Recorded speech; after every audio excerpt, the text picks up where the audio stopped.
perpecahan serta persatuan dan kesatuan dalam keberagaman. Nah, coba kalian buka buku kalian tema 5, subtema 2, pembelajaran 4 di halaman 78. Nah, sebelumnya kalian sudah mempelajari di video-video sebelumnya mengenai cuaca. Di sini kita belajar mengenai perubahan cuaca. Nah, untuk cuaca itu dapat berubah-ubah setiap hari, jadi tidak selalu panas ataupun hujan. Jika cuacanya mendung, maka angin terasa sejuk. Jika cuacanya cerah, matahari bisa bersinar terang sehingga udara menjadi panas. Juga kalau cuacanya berawan, awan akan berkumpul sehingga menutupi sinar matahari. Untuk lebih jelasnya nanti kita belajar di halaman berikutnya. Coba kalian buka di halaman 80. Di halaman 80 ada sebuah percakapan di sini nak ya. Nah, percakapan antara Fatima, Lani, dan Made serta teman-temannya. Isi dari percakapan tersebut, mereka ingin bermain di dalam kelas.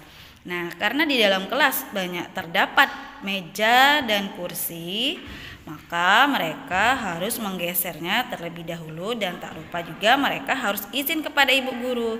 Nah, dari isi percakapan tersebut dapat kita lihat bahwa mereka sangat kompak untuk melakukan kegiatan tersebut, kegiatan membersihkan atau merapikan meja dan kursi di dalam kelas. Nah, dari situ dapat kita lihat mereka mencerminkan yang namanya persatuan dan kesatuan. Nah, ibu rasa kalian pasti pernah yang namanya melakukan hal tersebut nak ya, yang mengalami hal yang sama. Nah, menurut kalian pentingkah persatuan dan dalam keragaman tersebut? Ibu rasa pasti sangat penting sekali. Nah, bagaimana cara kalian memupuk persatuan dan kesatuan dengan teman? Di sini sudah ibu tuliskan cara memupuk persatuan dan kesatuan dengan teman. Ada 4 yang harus diperhatikan. Yang pertama, saling menghargai dengan teman yang berbeda agama. Kedua, tolong menolong dengan teman dan sesama. 3, tidak berbuat kasar kepada teman. 4, menghargai teman yang telah membantu kita.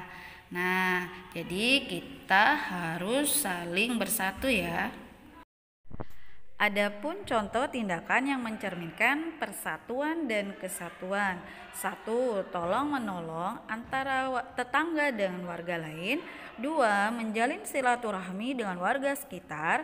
3. Tidak membeda-bedakan suku, ras, dan agama. Selain itu, ada juga manfaat dari sikap persatuan dan kesatuan. 1. Menciptakan kerukunan antar warga. 2. Meningkatkan rasa persaudaraan. 3. Mengatasi semua perbedaan yang ada. 4. Memperlancar jalannya pembangunan nasional. Nah, dari situ mengapa kita harus bersatu dalam keberagaman? Iya, karena dengan bersatunya kita dalam keberagaman, maka akan tumbuh rasa kebersamaan dan tolong menolong, serta keberagaman kita tetap utuh dan tidak akan terpecah belah. Selanjutnya, mengenai perubahan cuaca yang dapat berubah-ubah setiap hari dapat mempengaruhi kondisi tubuh kita. Nah, agar kondisi dan tubuh kita selalu sehat, tetap terjaga, maka kita harus berolahraga ya. Nah, bisa kalian lakukan dengan gerakan pemanasan yang dapat kalian lihat di halaman 82 buku kalian. Nah, kalian bisa lakukan di rumah bersama orang tua dan keluarga. Lakukan denganlah senang hati. Nah, coba kalian lakukan gerakan pertama, kedua, ketiga, dan keempat dengan gerakan pemanasan atau gerakan bertumpu. Dapat kalian lakukan di rumah. Perubahan cuaca dapat mempengaruhi bagi kehidupan manusia seperti kegiatan yang dilakukan dalam kehidupan sehari-hari. Jika cuaca cerah dapat menjemur pakaian, cuaca berawan bermain sepeda di taman, cuaca mendung bermain di teras. Jika cuaca hujan bisa membantu ibu mengangkat jemuran. Nah, selain itu juga bisa mempengaruhi dalam berpakaian. Kalian bisa lihat di halaman 86. Di sini ada teks. Nah, teksnya silakan kalian baca di rumah. Nah, setelah itu kalian bisa catat di rumah. Pengaruh cuaca bagi kehidupan manusia. Yang pertama, jika cuaca hujan membawa berkah bagi petani, tumbuhan menjadi subur. Nah, jika cuaca hujan juga pakaian yang kita jemur tidak kering, dan jika cuaca hujan membutuhkan jaket dan payung. Jika cuacanya dingin, kita menggunakan baju yang tebal untuk menghangatkan badan.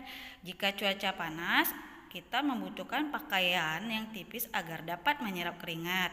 Petani bisa menjemur padi dan selain itu pakaian dijemur menjadi kering. Selanjutnya, kalian lihat di halaman 90. Di sini ada Fatima yang sedang memotong kuenya sambil belajar pecahan, yaitu pecahan 1/2, 1/4, dan 1/8. Coba kalian amati kue yang dipotong Fatima tersebut. Mana yang lebih besar antara 1/2, 1/4, dan 1/8?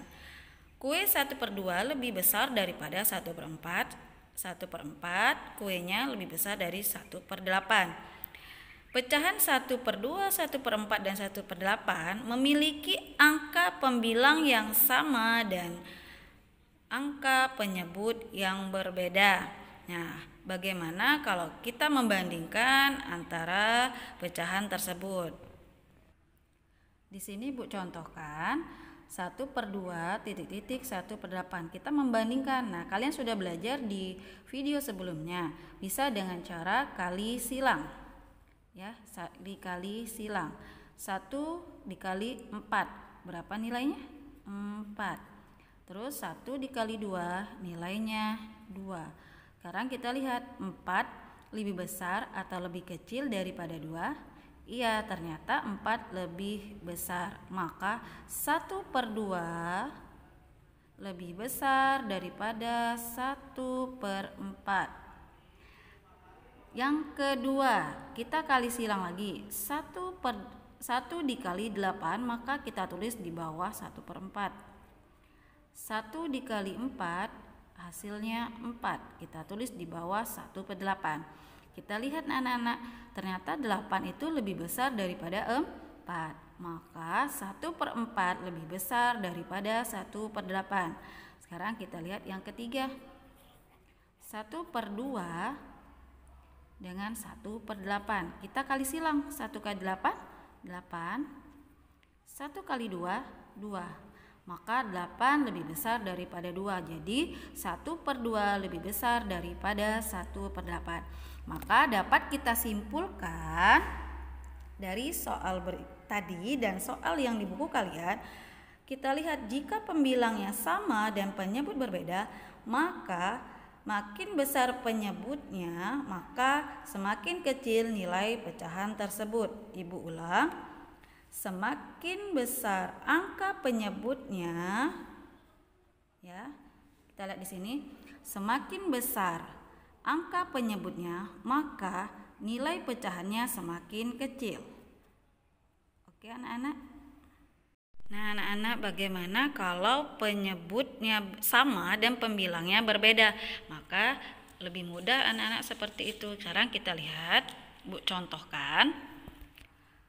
Di nomor 1, 1/4 itu titik-titik daripada 2/4.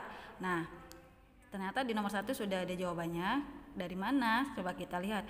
Jika jika penyebutnya sama, pembilang berbeda, kita lihat di pembilangnya aja. Ternyata 1 itu lebih kecil daripada 2, maka tandanya adalah kurang dari. Contoh nomor 2, penyebut sudah sama dan pembilangnya berbeda, kita lihat 4 itu ternyata lebih besar daripada 2, maka tandanya adalah lebih dari. Maka 4/9 lebih besar daripada 2/9. Terus yang nomor 3, nah ternyata berbeda semua pembilang dan penyebutnya, maka kita kali silang. 1 dikali 6, 6 kita tulis di bawah 1/3. 2 dikali 3 atau 3 dikali 2 adalah 6. Maka nilainya sama, maka tandanya adalah sama dengan. Nah, mudah-mudahan anak-anak dapat mengerti ya. Berikut tugas di rumah, latihan PKN, kerjakan di buku tematiknya ya. Jangan lupa nanti segera dikumpulkan dengan ibu guru dan bapak gurunya. Baiklah anak-anak, pembelajaran video hari ini kita cukupkan sampai di sini.